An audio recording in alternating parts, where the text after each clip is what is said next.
जब सुल्तान आता है, धरती का सीना कांप उठता है। जिसकी तलवार में इज्जत भी है और अजाब भी। ये है वाजिद, तख्त का मालिक, खौफ का पैगाम।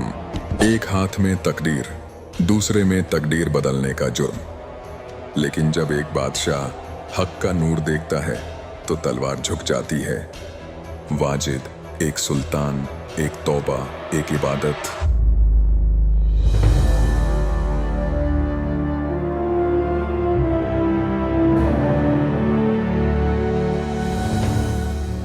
हयात के मानी और इंसानी जिंदगी का मकसद, ये वो सवाल है जो हर बशर के कल्ब की गहराइयों में कभी न कभी जरूर गूंजता है। हम क्यों इस फानी आलम में आए हैं? क्या यह हयात महज खाने, कमाने और सांसों की आमद और रफ्त तक महदूद है, या इसके पर्दे में कोई ऐसी हकीकत इलाही पोशीदा है जो हमारी निगाहों से मख्फी है? यह दास्तान एक रूह की कसमसाहट, उसकी जुस्तजू और इश्क हकीकी तक रसाई के एक बेमिसाल सफर की है। एक ऐसा सफर जहां इंसान अपने नफ्स, हवस व हवा और फानी मोहब्बतों के जाल से निकलकर उस ज़ात बारी तक पहुंचने की कोशिश करता है जो असल सकीनत और इत्मीनान का सरचश्मा है। यह सफर न सिर्फ बैरूनी मुश्किलात से लबरेज है, बल्कि बातिनी कश्मकश का आईनादार भी है, जहां हर सवाल एक नया नूर अता करता है और हर जवाब रूह के दरीचे खोलता है। यह दास्तान हर उस शख्स का अक्स है जिसने कभी अपने वजूद पर सवालात उठाए हैं। यह आपको अपने अंदर पोशीदा उस नूर से रोशनास कराएगी जो आपको आपके रब से वाबस्ता करके आपकी जिंदगी को एक नए मानी से मुनव्वर कर देगी। एक मुल्क में एक अजीम उस शान हुक्मरान थे जिनका नाम वाजिद बस्तानी था। एक मर्तबा वो अपनी सल्तनत से किसी दूसरे शहर की जानिब रवाना हुए। रास्ता निहायत ही वीरान और सहाराई था। उस जमाने में लोग ऊंटों पर सफर करते थे। हजारों मुहाफिज, वुज़रा, आज़म वजीर, मशाइख़ किराम और हुक्मा ए आलम भी उनके हमराह थे। तमाम अहले काफिला ऊंटों की सवारी कर रहे थे। वो कोहसार के दरमियान एक तंग वादी से गुजर रहे थे। ऊंट एक दूसरे के पीछे कतार में चल रहे थे। वादी इतनी तंग थी कि एक वक्त में सिर्फ एक ही ऊंट गुजर सकता था। तभी एक ऊंट वादी में गिर पड़ा और लम्हे भर में इंतकाल कर गया। बादशाह का काफिला वहीं थम गया क्योंकि किसी और जानिब से गुजरने की कोई गुंजाइश न थी। आगे शुतुरों की एक तवील कतार थी और वादी तकरीबन 3-4 किलोमीटर लंबी थी। सुल्तान वाजिद ने हैबत से फरमाया, मेरी इजाजत के बगैर काफिले को किसने रोका? उसे हुजूर में हाजिर करो। वुज़रा दरियाफ्त करने गए और वापस आकर वाकया बयान किया। हुक्मरान वाजिद ने फरमाया, मुझे दिखाओ, मेरी इजाजत के बगैर ऊंट कैसे मर गया? सुल्तान वाजिद ने मुआयना किया तो देखा कि आंखें दुरुस्त थीं, बीनी, कान, अकदाम, दुम, गर्दन सब कुछ सही सलामत था। उन्होंने तज्जुब से सोचा कि जब सब कुछ बेऐब है तो फिर ऊंट का इंतकाल कैसे हुआ? मशाइख़ किराम ने अर्ज किया, ए पादशाह ए आलम पनाह, अल्लाह रब्बुल आलमीन ने जिस मखलूकन का जो वक्त अजल मुकर्रर फरमाया है वो उसी घड़ी तक इस आलम ए फ़ानी में बाकी रहता है, ख्वाह वो बनी आदम हो या कोई और मखलूक खुदा। शहनशाह वाजिद ने पीर मुर्शिद से सवाल किया, क्या हम भी फना हो जाएंगे? पीर साहब ने तसल्ली के साथ फरमाया, बेशक आप भी फना होंगे। आपके जद्द ए अमजद भी शहनशाह थे, वो भी इस दार ए फानी से रुखसत हो गए। एक रोज हर नफ्स को यहाँ से कूच करना है। कहते हैं एक के चोट सिधारिया जिन मिलन दाचा। शहनशाह वाजिद ने तमाम अहले काफिला को पीछे हटने का हुक्म सादिर किया, जिसके बाद काफिला आगे रवाना हुआ। सिपाहियों ने उस मुर्दा ऊंट को खींचकर राह से हटा दिया। जब शहनशाह वाजिद अपने कसरे शाही में वापस तशरीफ लाए तो उन्होंने मशाइख से पूछा, ए पीर मुकर्रम, जब एक दिन मौत मुकर्रर है तो फिर इस हयात इंसानी का फायदा क्या है? पीर साहब ने हिकमत भरे अंदाज में फरमाया कि अल्लाह रब्बुल इज्जत की इबादत और बंदगी से हयात जावेदानी हासिल की जा सकती है। तमाम गुफ्तगू के बाद जैसे ही शहनशाह अपने कसर ए शाही में दाखिल हुए, उनके दिल में एक अजीब इनकलाब आया। उन्होंने फौरन अपना शाही लिबास, तख्त ओ ताज, तमाम बेगमात ए किराम सब कुछ तर्क कर दिया और कसर को अलविदा कह दिया। उनकी मुतद्दिद बेगमात थीं और वो सब नाला ओ फरियाद करने लगीं। वो अर्ज करने लगीं कि हमारा क्या होगा, आप हमारे शौहर ए मोहतरम हैं। वाजिद साहब ने दर्द भरे लहजे में फरमाया, ये दुनिया एक गरकब होती दलदल है मुझे तो हयात जाविदानी की जुस्तजू है। मैं अब जा रहा हूँ। मुझे पैदाइश और मौत के इस सिलसिले से नजात हासिल करनी है। अजीम संत गरीबदास जी महाराज जी की रूहानी तालीमात को बाखबर संत रामपाल जी महाराज जी अपनी मुकद्दस वाणी में फरमाते हैं। लागी का मार्ग और है, लगे चोट काल जा करके। बाजीद कहे उठाओ ऊंट को, लोग कहें ये मुआ। बाजीद कहे उठाओ ऊंट को, लोग कहें ये मुआ। उठन आड़ी चीज रही ना गया, उड़ सलानी सुआ रही। उठन वाली चीज नहीं गया, उड़ सलानी सुआ। कुछ नक्सक बिगड़ा है नहीं, बाजीदा अजरज हुआ। कुछ नक्सक बिगड़ा है नहीं, बाजीदा अजरज हुआ। जिन करा अचंभा गोर है, तजराज काल से डर के। तजराज काल से डर के, तजराज काल से डर के। सुल्तान वाजिद जंगलों की वहशत में चले गए और अल्लाह ए वाहिद को पाने के मकसद से इबादत और रियाजत में मशगूल हो गए।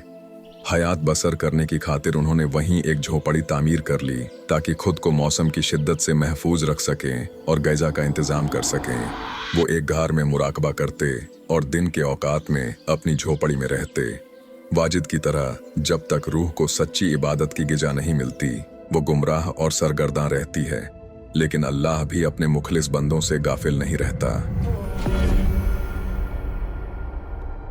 धन्ना जाट, जो अल्लाह कबीर के एक अजीम मुरीद थे और जिन्हें खुद कामिल मुर्शिद कबीर साहब ने रूहानी इल्म की तालीम से सरफराज किया था, उन्हें बादशाह वाजिद की रियाजत का इल्म हुआ। वो उनसे मिलने के लिए तशरीफ ले गए। वो कुछ रोज वाजिद के साथ कयाम पजीर रहे और उनकी इबादत का बगौर मुशाहिदा करते रहे। एक रोज वाजिद साहब ने धन्ना जी से पुरदर्द लहजे में दरियाफ्त किया, आप रियाजत नहीं करते? तब धन्ना जी ने सुकून भरे अंदाज में अर्ज किया, मैं बेहद रियाजत करता हूँ। वाजिद साहब ने सख्त लहजे में फरमाया, नहीं, आप दरोगा गोई कर रहे हैं। आप अपनी जात को फरेब दे रहे हैं। आप इबादत नहीं करते। तब धन्ना जी ने फरमाया, वाजिद साहब कौन सी रियाजत करते थे? रोजाना दिन के औकात में कुटिया में बैठकर घंटों हठ योग की मशक्कत करते थे और शब के औकात में रियाजत के लिए गार के अंदर तशरीफ ले जाते थे। यह सुनकर वाजिद साहब मुतहय्यर हो गए। उन्होंने कहा, भाई, इससे आपका क्या मुराद है? इबादत का सही तरीका क्या है? उन्होंने ऐसा इसलिए पूछा क्योंकि जो कोई भी अल्लाह ए वाहिद की तलाश का मकसद रखता है, वो इशारा मिलते ही फौरन इबादत का सही तरीका तलाश करता है। तब धन्ना भगत ने समझाया कि महज मुराकबा से कभी रब्बुल आलमीन नहीं मिलते। यह इबादत का नाकिस तरीका है। सही कलाम ए इलाही का जिक्र करना जरूरी है। नाम उठत नाम बैठत, नाम सोवत जागरे, नाम खाते नाम पीते, नाम सेती लागरे। मफहूम हकीकी नजात के कलाम का जिक्र दिन रात उठते बैठते, काम करते और खाते वक्त करना चाहिए। बंदे की तवज्जो हमेशा कबीर मौला की याद में होनी चाहिए। वो नजात बख्शने वाला है। अजीम संत गरीबदास जी महाराज अपने मुकद्दस कलाम में फरमाते हैं, गरीब जैसे हाली बीज दोन पंथी से बतलाए, जाम खंड पड़े नहीं मुख से बात सुनाए। तफसीर, जैसे खेत जोतने वाला और बीज बोने वाला काश्तकार अपने काम में मशगूल रहता है और किसी मुसाफिर से राह बताते वक्त भी अपना काम नहीं छोड़ता। जिस तरह किसान बिना रुके राह दिखाता है, उसी तरह एक बंदे को अपनी इबादत में मग्न रहना चाहिए।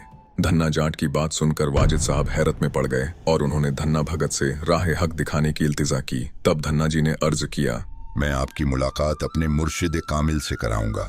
उनका कलाम पाक सुनिए और उनसे बैयत लीजिए।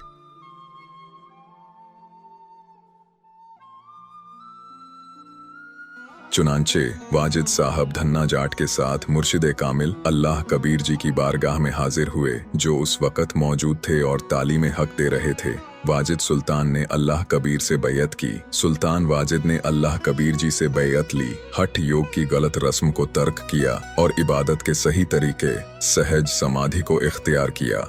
इस तरह वो नजात पाने के काबिल हुए। इस तरह धन्ना भगत ने शहनशाह वाजिद को हकीकी इबादत की राह दिखाई। हवाला बुजुर्ग संत गरीबदास जी महाराज की बयान करदा सूक्ष्म वेद मुकद्दस वाणी नंबर 15 यथार्थ भक्ति बोध किताब से। गरीब बुढ़िया और बाजिद जी सुन ही के आनंद, रोटी चारों मुक्ति हैं कटे गले के फंद।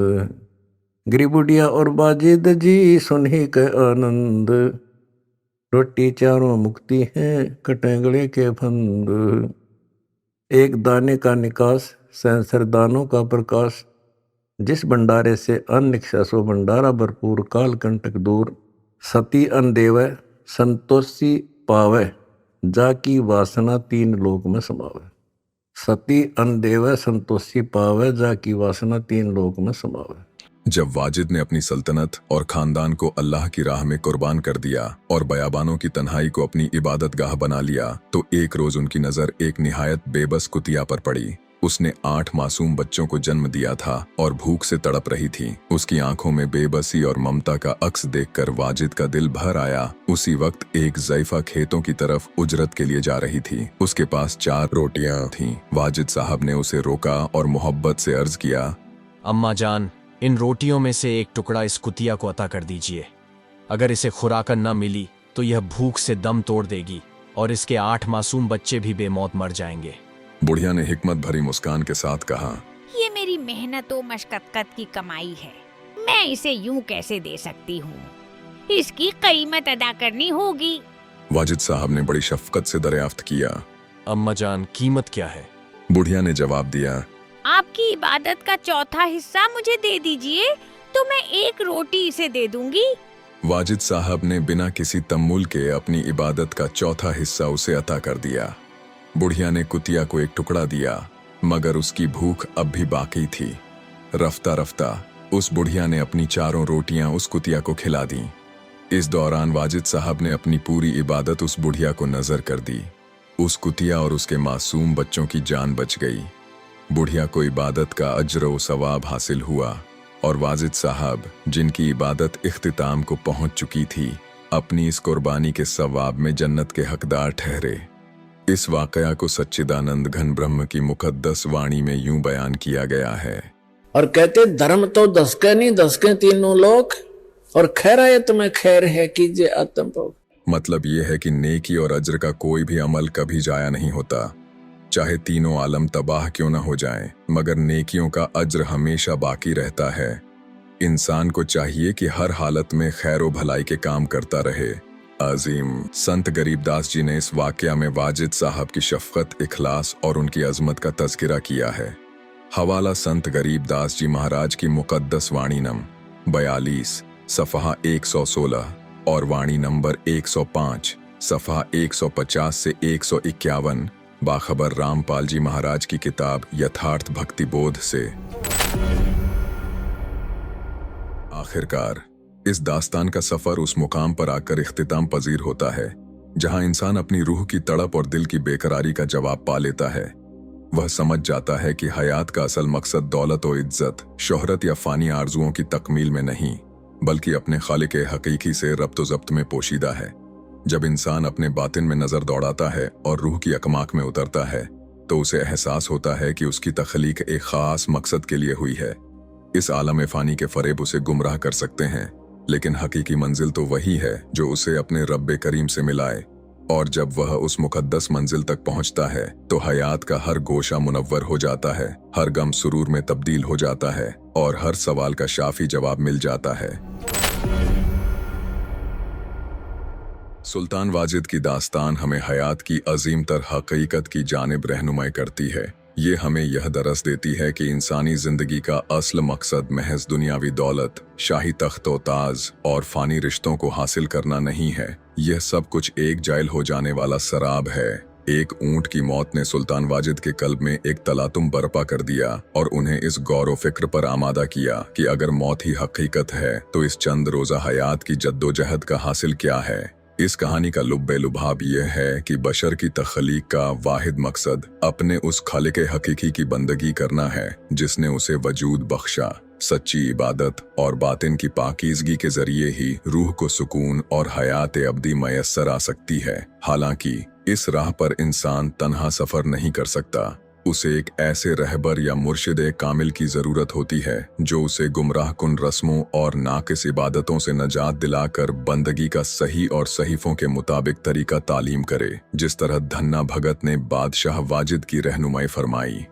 मौजूदा दौर में हकीकी इबादत की राह के मुतालिक सिर्फ बाखबर संत रामपाल जी महाराज ही तमाम मुकद्दस सहीफों पर मबनी हकीकी इबादत का तरीका अता फरमा रहे हैं। उनकी तालीमात के मुताबिक इंसानी जिंदगी का वाहिद मकसद अपने हकीकी परवरदिगार की मारिफत हासिल करके सहीफों पर मबनी इबादत के जरिए नजात हासिल करना और पैदाइश व मौत की गर्दिश से छुटकारा पाना है। कुरान मजीद सूरत अल फुरकान 25 आयत 59 में जिस बाखबर से इल्म दरियाफ्त करने का जिक्र है वो बाखबर संत रामपाल जी महाराज ही हैं, जो तख्लीक कायनात और नजात की राह का कामिल इल्म रखते हैं। लिहाजा हयात के इस असल मकसद की तकमील और नजात हासिल करने की खातिर हर शख्स को उनसे बैत लेनी चाहिए। हम तमाम हजरात से गुजारिश करते हैं कि वो किसी भी रूहानी राह पर कदम रखने से कब्ल खुद तहकीक फरमाएं। शुक्रिया। नाजरीन, हमारा मकसद आपको किसी प्रकार से परेशान करने का नहीं है, लेकिन सच्चाई से रूबरू करवाना जरूरी है। अपने सच्चे खुदा की राह बताना। आप हमारे भाई बहन हो, हमारी रूह हो, हमसे जुड़े हो। आप सब उस एक सबसे बड़े अल्लाह हूं अकबर के बच्चे हो, और सही राह दिखाना बाखबर संत रामपाल जी का मकसद है। नाजरीन, उम्मीद है आप जरूर हमारे निस्वार्थ और परमार्थ के कार्य को मानोगे, समझोगे और अपना कल्याण करवाओगे। नाजरीन, अगर आपको अभी भी कोई शंका है या आप हमसे सवाल पूछना चाहते हैं तो नीचे दिए गए कमेंट बॉक्स में अपना सवाल लिख दीजिए। हमारी टीम आपके सवाल का जवाब जरूर देगी। अगर आप अपनी शंकाओं के समाधान के लिए हमसे सीधे बात करना चाहते हैं तो इन फोन नंबरों पर हमें फोन कर सकते हैं। नाजरीन, अगर आपको इस्लाम मजहब और कुरान पाक की आयतों की सही तर्जुमानी को अच्छी तरह से और सरल भाषा में जानना है तो इस पाक किताब मुसलमान नहीं समझे ज्ञान कुरान में सभी शंकाएं समूल समाप्त की गई हैं। कृपया दिल थामकर धैर्य के साथ पढ़ोगे तो दांतों तले उंगली दबाते रह जाओगे। लेखक बाखबर संत रामपाल जी महाराज ने इस पुस्तक को यथार्थ संपूर्ण अध्यात्म ज्ञान से प्रमाणों सहित लिखा है। अगर आप इस पुस्तक को मंगवाना चाहते हो तो निम्न फोन नंबरों पर हमें अपना नाम, पूरा पता भेजें। आपको मुसलमान नहीं समझे ज्ञान कुरान किताब आपके घर तक फ्री में पहुंचाई जाएगी।